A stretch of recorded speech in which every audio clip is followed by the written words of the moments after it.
उपस्थित उप अभियंता बांधकाम विभाग कल्याण डोंबिवली महानगरपालिका सन्माननीय रोहिणी लोखंडे मॅडम यांचं परुळे अरुणाताईंच्या हस्ते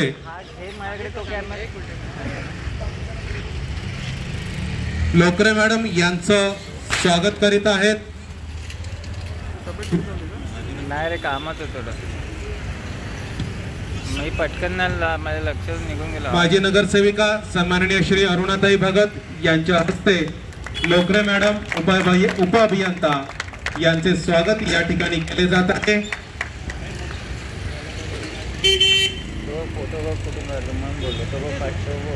आरोग्य अधिकारी मडवी आरोग्य केंद्र सन्माननीय पौर्णिमा ढाके मॅडम यांचं स्वागत। समोर तर दिसायला पाहिजे। माजी नगरसेविका रंजनाताई पाटील यांच्या हस्ते त्यांचं स्वागत या ठिकाणी केले जात आहे। जोरदार टाळ्या वाजवून आपण देखील त्यांचं स्वागत करायचं आहे।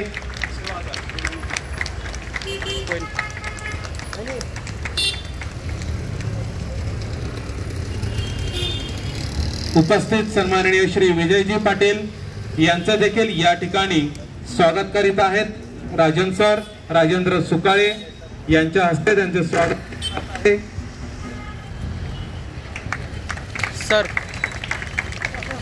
सर इकडे बघा।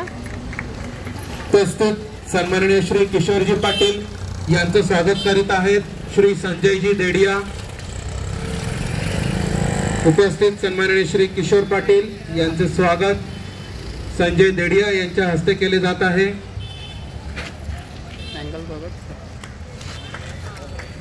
उपस्थित सन्माननीय श्री जगन पाटील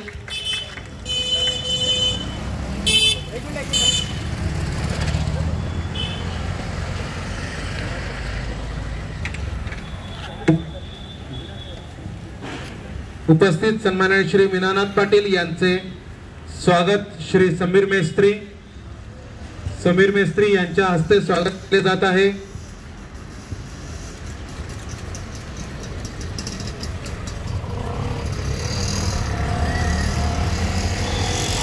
उपस्थित सन्माननीय श्री राजू केने यांचे स्वागत करत आहेत सावंत काका। इकडे बघा।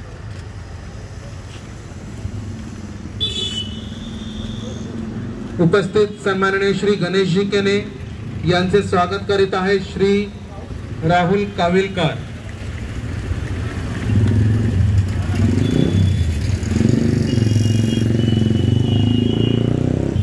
तसेच उपस्थित सर्व वॉर्डातील ज्येष्ठ श्रेष्ठ नागरिकांना शब्द सुमनांनी आपल्या नगरसेवकांच्या वतीने या ठिकाणी स्वागत स्वागत स्वागत सहर्ष स्वागत। आपल्या वॉर्डाच्या नगरसेवकांना नम्र विनंती करतो की त्यांनी या कार्यक्रमाप्रसंगी आपले प्रास्ताविक मनोगत सादर करावे।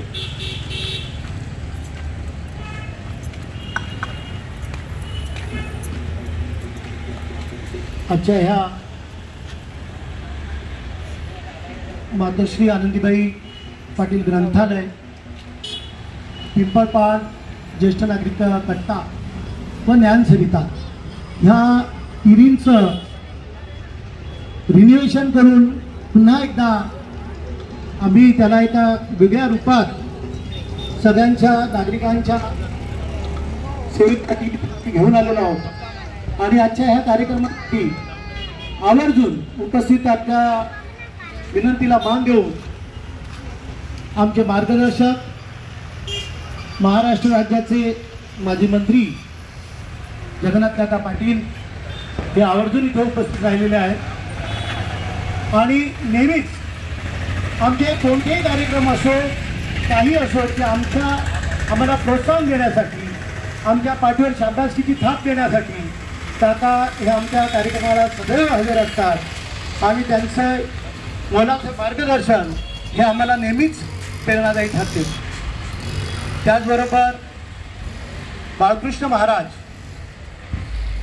यांचंही वेळोवेळी आम्हाला मार्गदर्शन मिळतं आणि आमच्या सगळ्याच कार्यक्रमांमध्ये त्यांचं फार मोठं योगदान असतं आणि प्रत्येक वेळेला ते आम्हाला मार्गदर्शन करण्यासाठी इथे उपस्थित असतात। दुसरे आपल्या पाहुणे आहेत मोहनी लोकरे मॅडम की त्यांनीच ह्यापूर्वी इथे जे ग्रंथालय झालं होतं हे त्यांच्याच मार्गदर्शनाखाली इथे उभं राहिलं होतं आणि योगायोगाने आज पुन्हा त्या प्रभागात आलेले आहेत आणि त्यांच्याच कारकिर्दीत रिन्युएशन होत आहे. समोर तो आपला सुशोभित केलेला चौक आणि बेटी बचाओ बेटी पढाओ बेटी लिखाओ हा संदेश देणारा ह्या सुद्धा कामासाठी म्हणजे इथे जे काही दिसतंय ह्यांच्यात सर्वात मोठा हात होता तो रोहिणी लोकरे मॅडमचा आणि त्यांनी वेळोवेळी आम्हाला सहकार्य केलं आणि हे एका वेगळ्या रूपात ह्या चौकात पहिलं एक तर कचराकुंडी होती, ट्रान्सफॉर्मर हा मध्ये होता आणि त्याचं हे रूप पालटण्यामागे लोकरे मॅडमचा फार मोठा हात आहे आणि धन्यवाद लोकरे मॅडम. असंच सहकार्य असू द्या. आणि आता परत मॅडम समोरचा जो रस्त्याच्या पलीकडचा भाग आहे तिथे एक सेल्फी पॉईंट आणि जे शाळेच्या बसेस वगैरे लागतात तर त्यांच्यासाठी सुद्धा मॅडमनी एक आराखडा तयार केलेला आहे. म्हणजे पुन्हा साधारण पुढच्या 4-5 महिन्यांनी ह्या चौकात तुम्ही आलात तर त्याचं कायापलट आणखीच झालेलं दिसेल. तशाच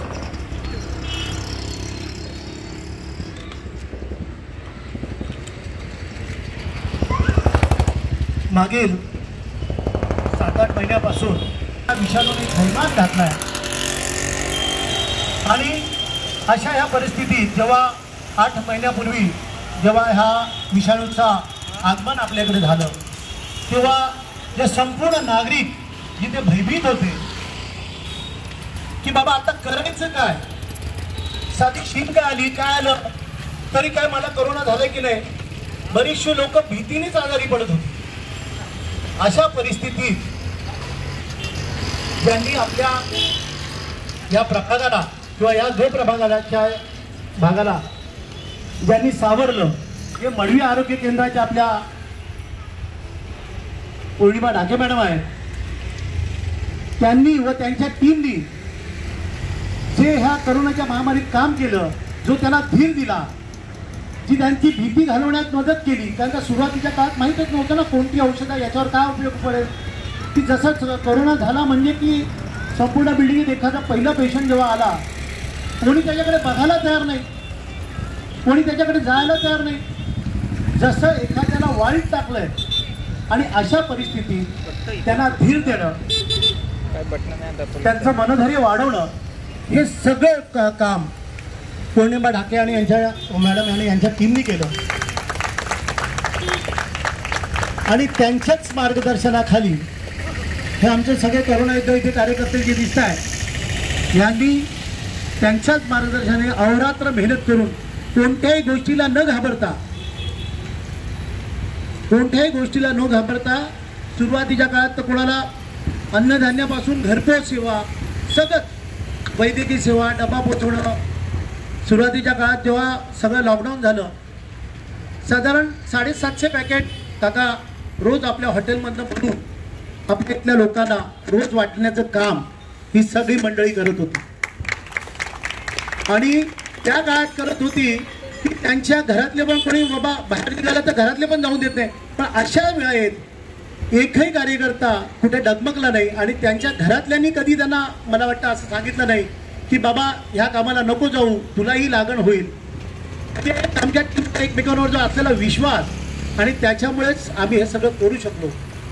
आणि अशाच वेळेत ढाके मॅडमनी जवळजवळ 2200 कोरोना पॉझिटिव्ह पेशंट ह्या मॅडमने हाताळलेले आहेत. 70पेक्षा जास्त अँटीजन टेस्ट त्या सगळ्यात जास्त महापालिकेत कुठल्या आरोग्य केंद्रात झाल्या असतील तर ह्या मडवी आरोग्य केंद्रात झालेल्या आहेत. आणि सुरुवातीच्या काळात आम्हाला एक शंका होती की बाबा हे कार्यकर्ते जे काम करते यांना लागण झाली तर काय. मॅडमनी सांगितलं काही घाबरू नका, मी बसली आहे. हां, वाटल्यास आपण पाहिजे तर 2 डोस गोळ्यांचे घेऊ, पण तुम्ही काही टेन्शन करू नका. हां, डर के आगे जीत है.